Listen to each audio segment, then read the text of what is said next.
I wanted to talk about the interviews on the website, on Voyage Chez Vous website. I started interviews a few months ago.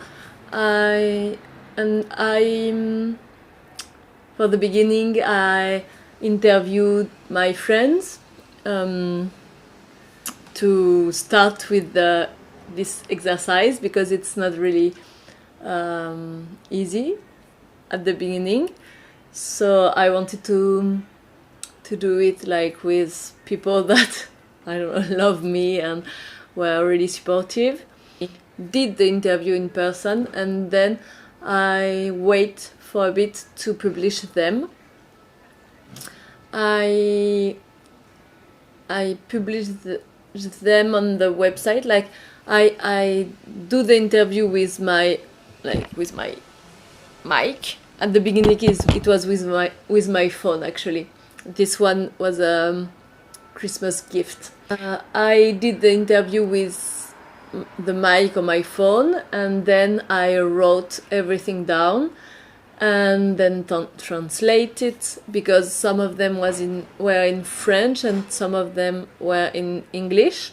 So I want to do both language on the website and on the magazine. So, and also in the videos, I will, even if I have in French or in English, I will try to have subtitles for everything to understand what it is about. It takes a lot of time to write down what you listen. It's not my favorite part, to be honest, because it's kind of hard to do. And then when I wrote down, when it's written, I guess. When it's written, I put some colors and stuff like that, and I also have the picture, like to do something about the colors and the light, and also to draw some illustration to add on the article. At the beginning I did like a map, but it was so hard for me, because I don't know how to draw. I never did classes or stuff like that, and I wanted like I had the style in my head, and I wanted everything to look like that, but I think it's more advanced, or it's not the way I draw, I don't know, but it was really hard for me to do that. So it took me like between 10 and 15 hours just to draw, and I thought it was maybe not the way I wanted to spend time, because I do everything by myself, so I need to be really focused on how I spend time. So that was the first thing. After that, I asked one of my friends. Oh no, she offered me the opportunity to draw something for me. Like I give her some information, and she gave me a drawing, and it was nice. And she asked me question about why do I want to do that, and why in this way, and maybe I could open things and be a little bit less strict about myself and the whole project. That made me think about. And so the next, everything is mixed in what I think. So that's for the part like the visual part, but I also started to interview people in the street. It was really difficult at the beginning, because it's hard to just stop people in the street and say, okay, do you want to be interviewed? And because I didn't have so much on the website, I didn't know, I had like an imposter, like I thought like maybe people think I'm fake, not fake, but not good enough to give me time. So at the beginning I started like say, okay, I will just go to this person and I will ask he or him like a really quick question, just to be more open about talking to strangers in the street. And then I started to do more interviews about like stranger, but also friends of friends that didn't know at the beginning and stuff like that. So that helped me interview people. And also I didn't want to do it in videos because I thought, okay, I need to be focused on the question and on the person that talked, because when you I want like people to be listen and just not focus on the technical part. And now that I'm more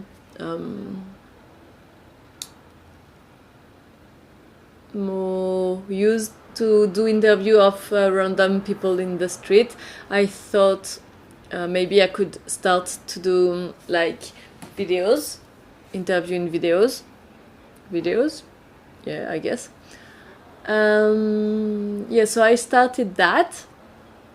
I started the videos yesterday. I went to a park near my place and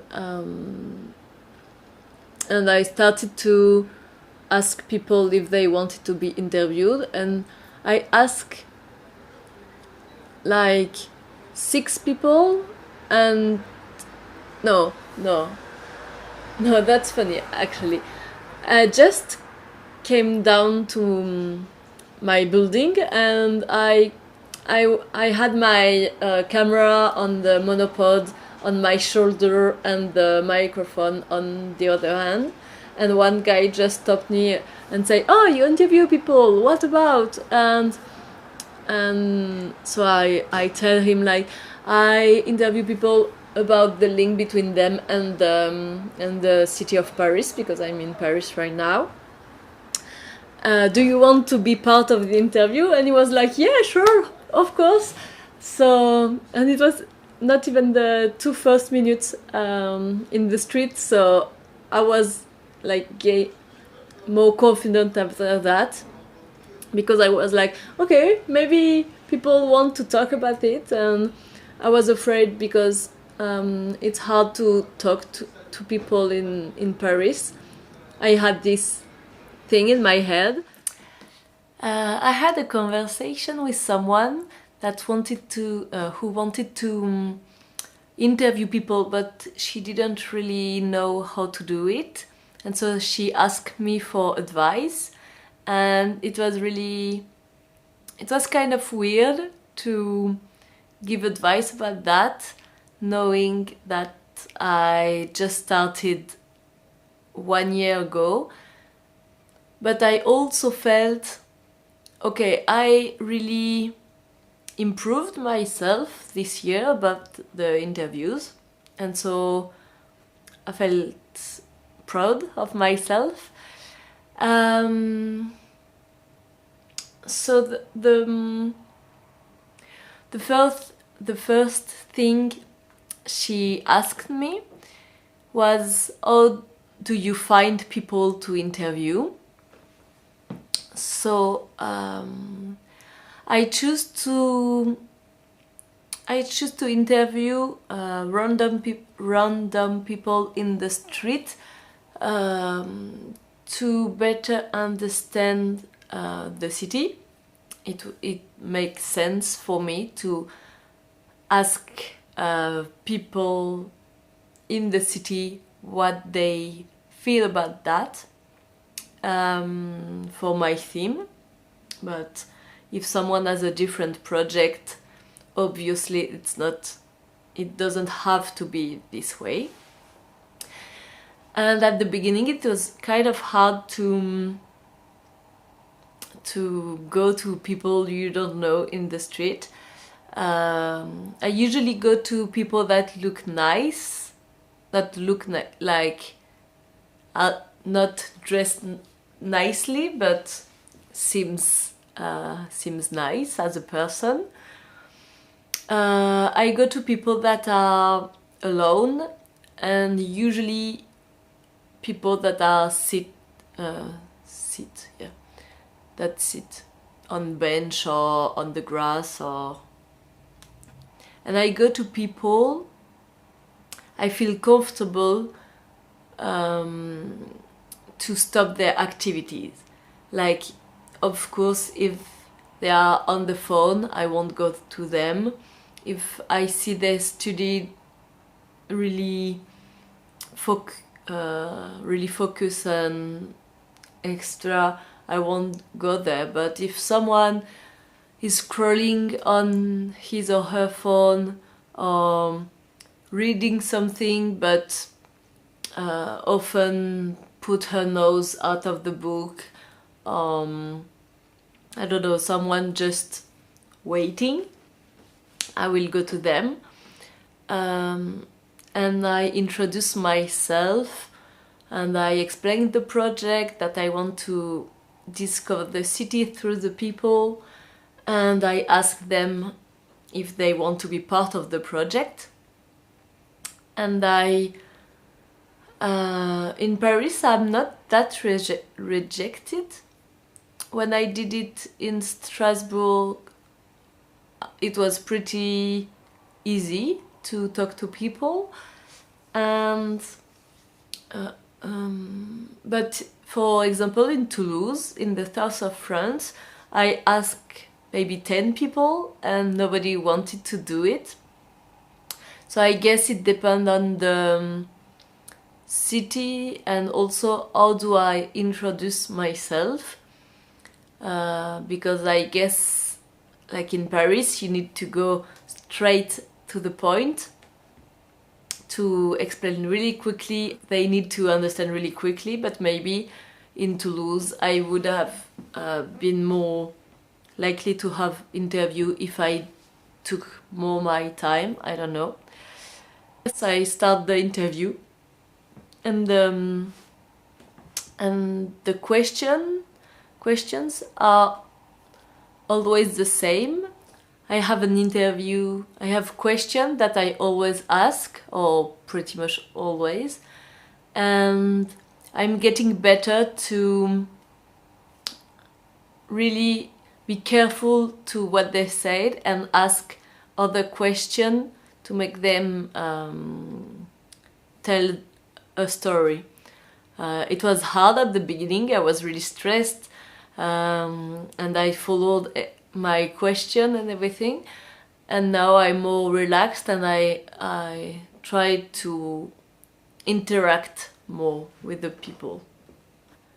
I changed my questions twice, I think, because I figure out maybe that's not exactly what I want for the magazine, or maybe the questions are not relevant or are too open for the people, because there is people really okay with really open question and they just start talking, but there is people that are more maybe fact oriented, and if you don't ask a question and they don't understand where you want to bring them, it can be more difficult.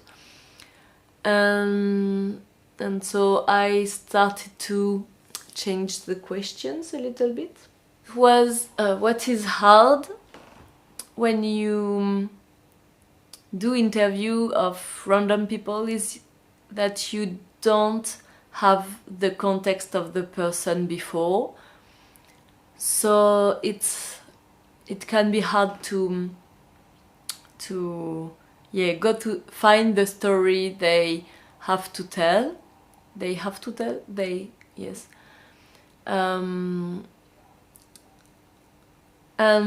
I also started the interview of people that I choose, like people, for example, Ophélie of the YouTube channel, or there is other one that have YouTube channel.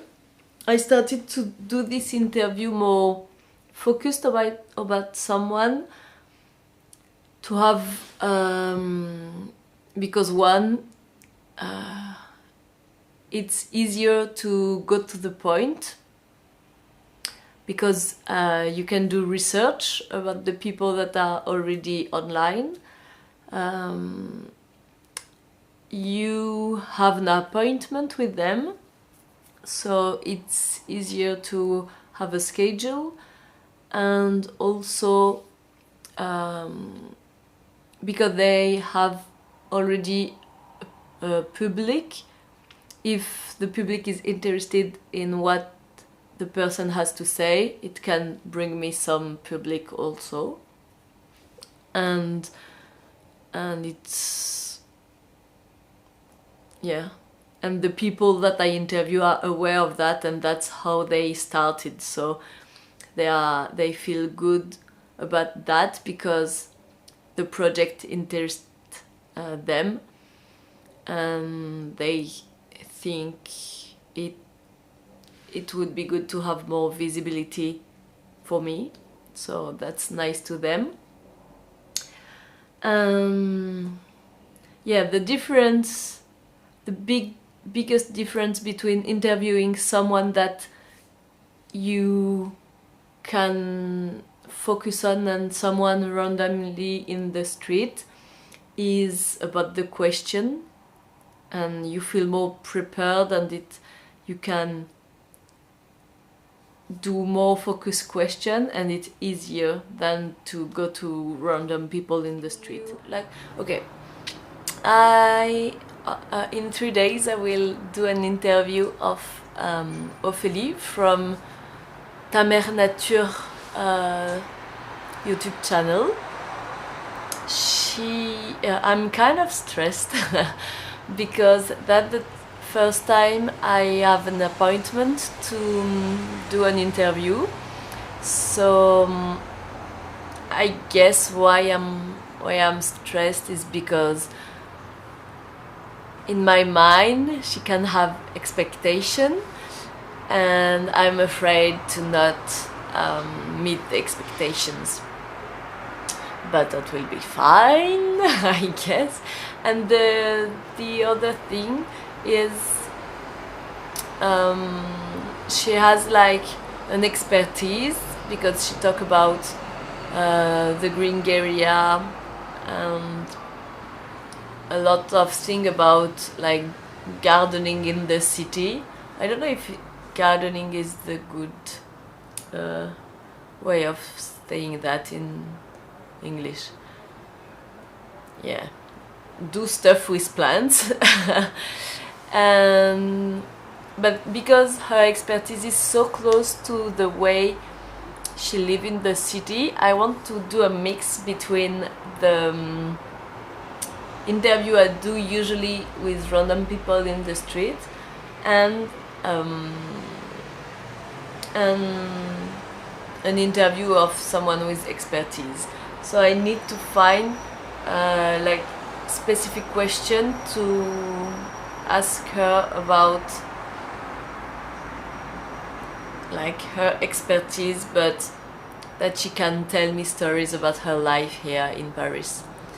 So I don't really know how I will do it. I like for the moment I search what she did, like her background and stuff like that, even if it doesn't fit my subject.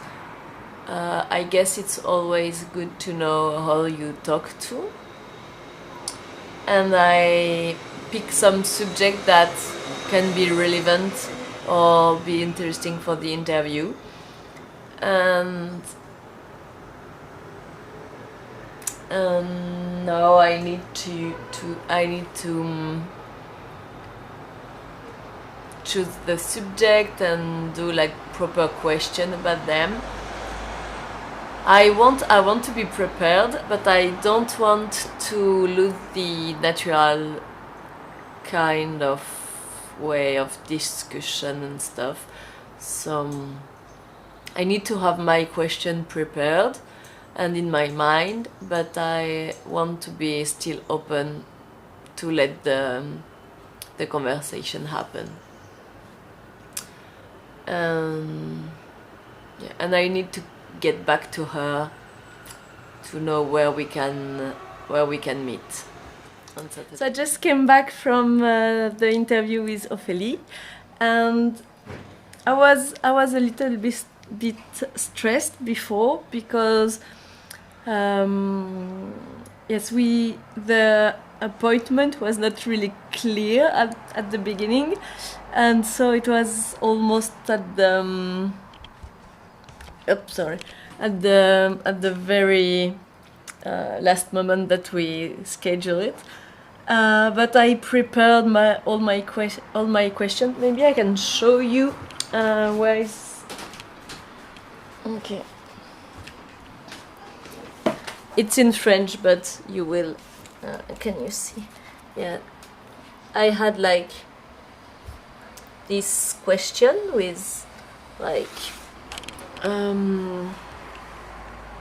yeah, the question written, because I figure out that when at the beginning I had my question on the phone, but it was not really easy for me because the phone just how do you call it, like it's go on and off when you wait, it takes like few seconds, but just enough to lose the interview mind, kind of. And even if you just you change the parameters and your phone never goes off, it's yeah, you just press anything on the phone and you look track, yeah, you lose track, yeah. So I wrote it down because it's easier, and I put some colors. To be more visual. And so I was a little bit stressed, but it was really nice, and Ophélie is a really nice person, so it was really easy to talk with her and everything. And we went to a park that I like. It's called Les Buttes Chaumont. It's a really big park in Paris, and we found place between people that were like having some birthday parties in the park, and at some point, two girls just sat really near to us, and we were like, okay, I'm pretty sure we can hear them in the footage. So I asked them, like, but they were really close to us, like not even 1 meter, and there were plenty of place everywhere. So I just was like, can you please just go a little bit further? Not yeah. They were kind of rude, but anyway, yeah, so it was my first interview where I invite someone that I know, so I can prepare some question more specific about the person, and it was nice. I think it went well. I have the impression that Ophélie liked it, and I hope you will like it, or that you liked it if the interview is already on YouTube. I don't know yet. So yeah, that's all I wanted to say, I guess.